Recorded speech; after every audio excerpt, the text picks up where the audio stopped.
Good morning, students of class 11th. Today in our economics class, we are going to continue our lesson number 7, that is the production function. Okay, our next topic is returns to a factor. Returns to a factor, first of all, what is the meaning of returns to a factor? Returns to a factor का मतलब क्या होता है बेटा? Returns to a factor means एक factor के change होने से जो हमें रिटर्न्स मिलते हैं, रिटर्न्स इन आउटपुट, ठीक है, हमें कितना आउटपुट एक फैक्टर की चेंज होने से मिलता है, that is the returns to a factor. Law of variable proportion, इसमें हमारा law of variable proportion use होगा. इसके अंदर क्या होता है बेटा, इसके अंदर जैसे हम मान के चलते हैं हमारे दो फैक्टर्स है प्रोडक्शन के. We have two factors of production, land and labour. Land is a fixed factor and labour is a variable factor. So we cannot change the land but we can change the labour as it is a variable factor. तो देखिए बेटा, इसको एक example की help से हम better तरीके से समझते हैं. सी, ये मान के चलिए यहाँ पर हमारी एक लैंड है. What is this? This is a land.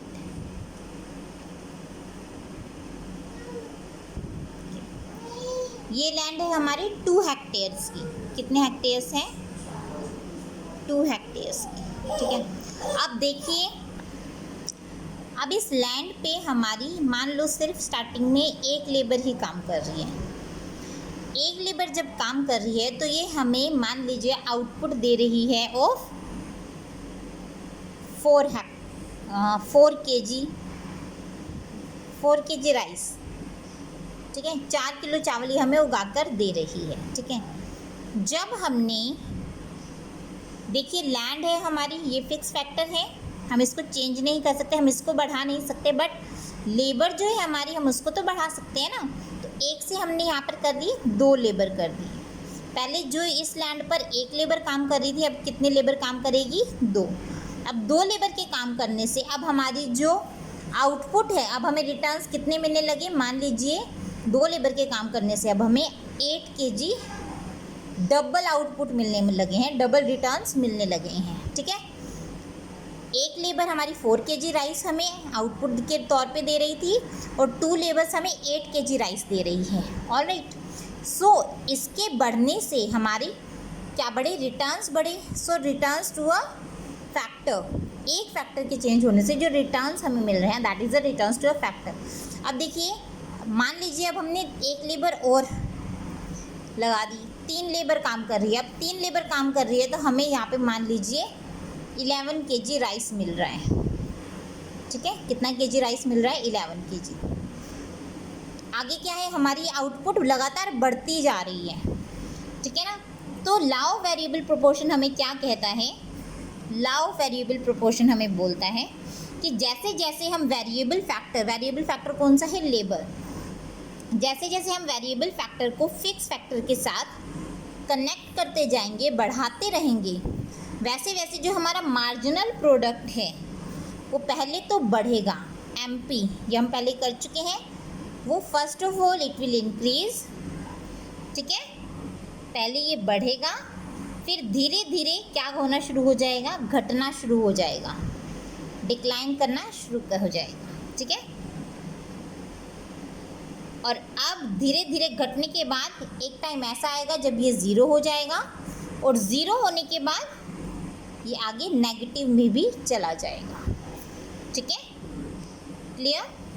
तो इसको अगर हम सिंपल वर्ड्स में बोलें तो स्टार्टिंग में हमें जो रिटर्न्स मिलते हैं वो इंक्रीजिंग रिटर्न्स मिलते हैं, फिर क्या मिलते हैं? डिमिनिशिंग रिटर्न्स मिलते हैं, और उसके बाद हमारे नेगेटिव हो जाते हैं returns. Okay, increasing, diminishing and negative. Clear? So इसको हम ज़्यादा बेटर तरीके से टेबल की हेल्प से समझते हैं. Units of labour, sorry, units of land is given, units of labour is given. एक लैंड हमारी हमेशा एक ही रहेगी, लेबर हमारी इंक्रीज होती रहेगी.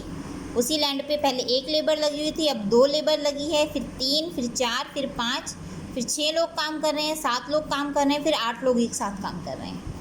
टोटल प्रोडक्ट, पहले हमें 2 यूनिट्स मिल रही हैं, फिर 5, फिर 9, फिर 12, 14, 15, 15, 14, these are the total products. Marginal product कैसे निकालेंगे? टीपी में से टीपी एन में से टीपी एन माइनस 1 कर देंगे। तो 2 minus 0 2, 5 minus 2 3, 9 minus 5 4, 12 minus 9 3, 14 minus 12 2, 15 minus 14 1, 15 minus 15 0। देखिए एमपी यहाँ पर हमारी 0 भी हो गई है। 14 माइनस 15 माइनस 1। तो देखिए मार्जिनल प्रोडक्ट इंक्रीजिंग एमपी, मतलब एमपी जैसे जैसे बढ़ रही है, मतलब ये हमारी increasing returns to a factor दे रही है। अब यहाँ पर आकर हमारी डिमिनिशिंग हो गई है। 4 3 2 1 0, डिमिनिशिंग हो रही है, घट रही है, तो it means diminishing returns to a factor हमें मिल रहे हैं। After that it is going to be a negative MP, हम मीन्स हमारे जो रिटर्न्स है वो भी नेगेटिव हमें मिलने शुरू हो गए हैं। इसका मतलब है कि अगर हम जितनी भी लेबर लगाएंगे वो हमें नेगेटिव रिटर्न्स ही देगी, आगे उसको लेबर को लगाने का कोई फ़ायदा नहीं है। अगर हमें इंक्रीजिंग रिटर्न्स चाहिए तो हमें फिक्स फैक्टर को चेंज करना पड़ेगा। वेरिएबल फैक्टर जितने चेंज करने थे उसके आगे हमें टोटल प्रोडक्ट इंक्रीजिंग नंबर पे नहीं मिलेगा। ठीक है, अब यहाँ देखिए आपका ये डायग्राम दिया हुआ है, इजी है। ये हमने वाई एक्सिस ली है, ये हमें एक्स एक्सिस है। वाई एक्सिस, एक्स एक्सिस पे हमने यूनिट्स ऑफ वेरिएबल फैक्टर लिया है, that is the labour. Y axis पे हमने इस पे मार्जिनल प्रोडक्ट लिया है, इस पे टोटल प्रोडक्ट लिया है। देखिए मार्जिनल प्रोडक्ट हमारा स्टार्टिंग में इंक्रीज़ होता है, वहीं टोटल प्रोडक्ट भी इंक्रीजिंग रेट पे बढ़ रहा है। जहाँ पे मार्जिनल प्रोडक्ट हमारा मैक्सिमम रहेगा, जो टोटल प्रोडक्ट है हमारा मैक्सिमम तो नहीं रहेगा पर हाईली इंक्रीजिंग रेट पे बढ़ रहा होगा। इसके बाद मार्जिनल प्रोडक्ट हमारा घटना शुरू हो जाएगा, लेकिन टोटल प्रोडक्ट हमारा घटेगा नहीं, बढ़ेगा लेकिन डिमिनिशिंग रेट पे। ठीक है, यहाँ पे घटती हुई संख्या में बढ़ रहा है। जहाँ पे हमारा मार्जिनल प्रोडक्ट 0 हो गया, टोटल प्रोडक्ट वहाँ पर हमारा मैक्सिमम रहेगा। और अब आगे देखिए यहाँ पे हमारा जो टीपी है, टीपी यहाँ पे डिक्रीज़ होने लग गया है, तो एमपी आगे नेगेटिव में चला जाएगा। ठीक है, this is the first stage. Increasing returns मिल रहे हैं जब एमपी हमारा बढ़ रहा होता है। डिमिनिशिंग रिटर्न्स जब एमपी हमारा घट रहा होता है लेकिन टीपी बढ़ रहा होता है एट ए डिमिनिशिंग रेट। और थर्ड स्टेज नेगेटिव रिटर्न्स, जब टीपी हमारा नीचे चला जाता है, डिमिनिशिंग में स्पीड में डिक्लाइन होने लगता है, और ये एमपी है जो हमारा नेगेटिव में चला जाता है, तो यहाँ पे हमारे नेगेटिव रिटर्न्स हमें मिलने स्टार्ट हो जाते हैं। So this is the diagrammatic representation of the law of variable proportion. Okay, next ये सभी पॉइंट्स मैं पहले बता चुकी हूँ। इसकी कॉजेज़ क्या क्या है? Increasing returns to a factor हमें क्यों मिलता है? Full utilisation of the fixed factor. इसमें देखिए 3 स्टेजेस थी हमारी। फर्स्ट वन थी इंक्रीजिंग रिटर्न्स, सेकंड थी डिमिनिशिंग, थर्ड वन थी नेगेटिव रिटर्न्स। ठीक है, इंक्रीजिंग रिटर्न्स क्यों मिलते हैं? Full utilisation of the fixed factor. इसमें फिक्स फैक्टर का पूरा उपयोग हम कर रहे होते हैं। जब हमारे स्टार्टिंग में फर्स्ट 1 2 3 4 5 6 जब हम लेबर यूज़ कर रहे हैं उस वक्त हमारी फुल यूटिलाइजेशन नहीं होती। जब तक हमारी फुल यूटिलाइजेशन होती है फिक्स फैक्टर की, तब तक हमारे रिटर्न्स इंक्रीजिंग रेट पे हमें मिलते रहेंगे। ठीक है, जैसे इसमें एग्जांपल हमने किया था, यहाँ पे हमारी लैंड 1 थी, लेबर 1 थी। यहाँ पर हमारा फुल यूटिलाइजेशन लैंड का नहीं हुआ था। यहाँ पे 2 लेबर हो गई तो हमारी लैंड ज़्यादा बेटर तरीके से यूज़ होने लगी, तो हमारे यहाँ पर इंक्रीजिंग रिटर्न्स मिले। आगे 3 लेबर हो गई तो और इंक्रीजिंग मिल रहे हैं। ठीक है, यहाँ तक हमारे फुल यूटिलाइजेशन ऑफ लैंड हो गया है।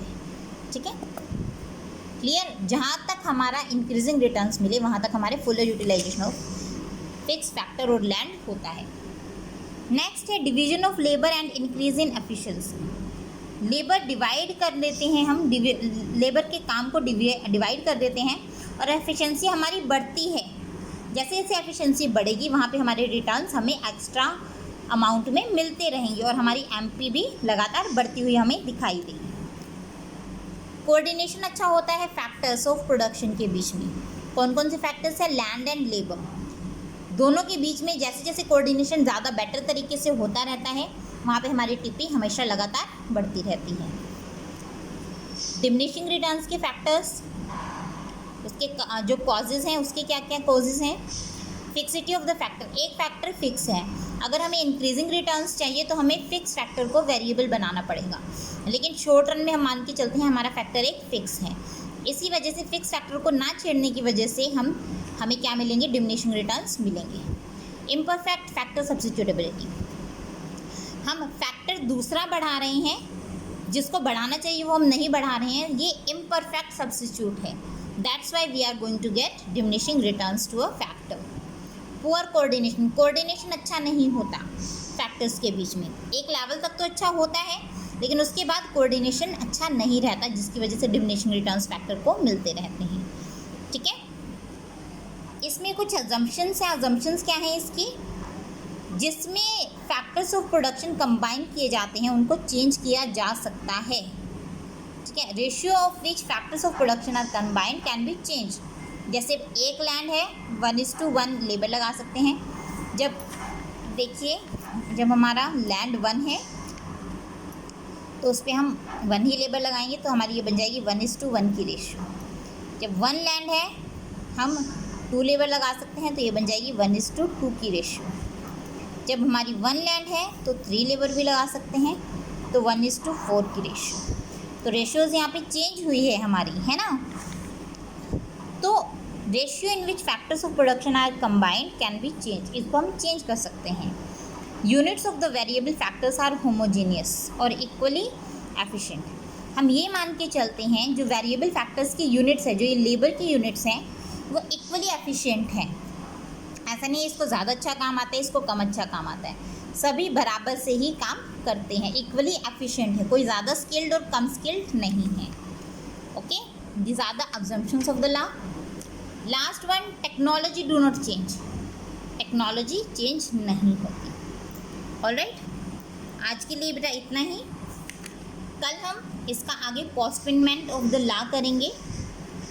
आज आपको ये जो हमने आज का टॉपिक किया है रिटर्न्स टू अ फैक्टर, इसका tabular format, tabular presentation and diagrammatic presentation, इसको causes of increasing returns and causes of diminishing returns के notes with assumption of the law, इन सब को अपनी फेयर नोटबुक में अच्छे से नोट करना है और अच्छे से इसके नोट्स करके इसको रिवाइज भी करना है। अगर इसमें कहीं भी कोई भी कन्फ्यूजन हो तो प्लीज़ इसके बारे में पूछेगा। So that's all for today, thank you बेटा।